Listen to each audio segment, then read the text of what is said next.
The items you will need to inspect and replace a serpentine belt include a 1/2-inch drive socket set, a belt tension gauge, a flashlight, a pencil and paper, and the correct replacement serpentine belt for your vehicle.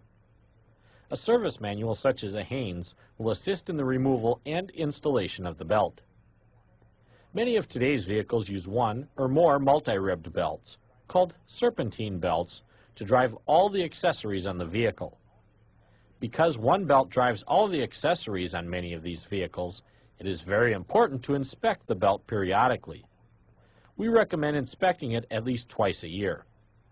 We also recommend replacement every 2 years or 25,000 miles. Before inspecting your serpentine belt, first make sure the ignition key is off and always begin with a cool engine to prevent burns.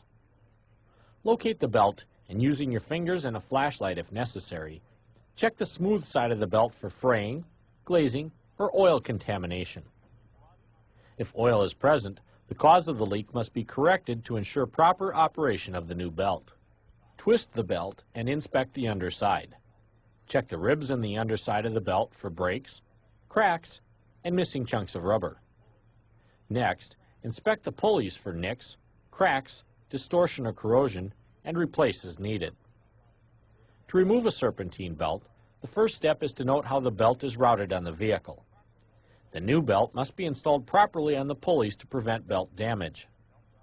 Most newer vehicles have a belt routing sticker under the hood to help during installation. If the sticker is not present, a quick hand-drawn picture can save some time and frustration when rerouting the new belt. Locate the self-tensioner pulley. This pulley provides the tension to take up the slack in the belt. Using a 1/2-inch drive ratchet and the correct socket, apply pressure until you relieve the tension from the belt.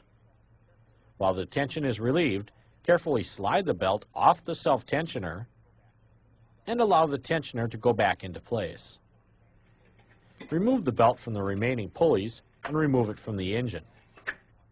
Compare the new belt to the old one to ensure proper replacement.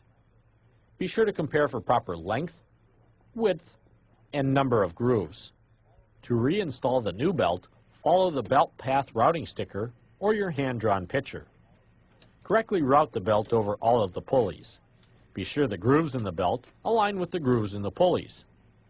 With the belt in place, once again apply pressure on the self-tensioner and place the belt underneath it. Let the self-tensioner go back into place, making sure the belt is properly placed beneath it. If the belt appears to be too small, do not force it on, as damage to the self-tensioner or belt may result. Double-check the routing path and ensure the belt itself is the correct replacement.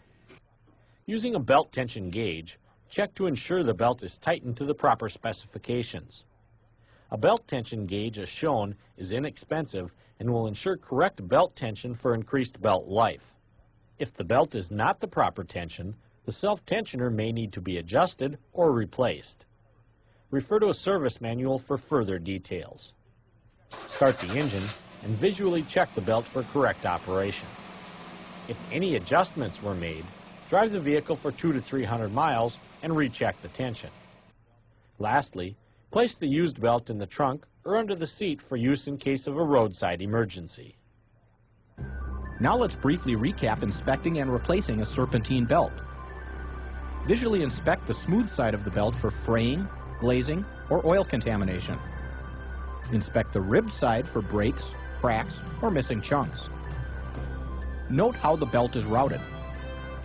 Loosen the belt tensioning device and remove the belt from the pulleys. Compare the old and new belts. Install the new belt in the opposite manner of removal, paying close attention to its routing. Start the engine and check for proper operation.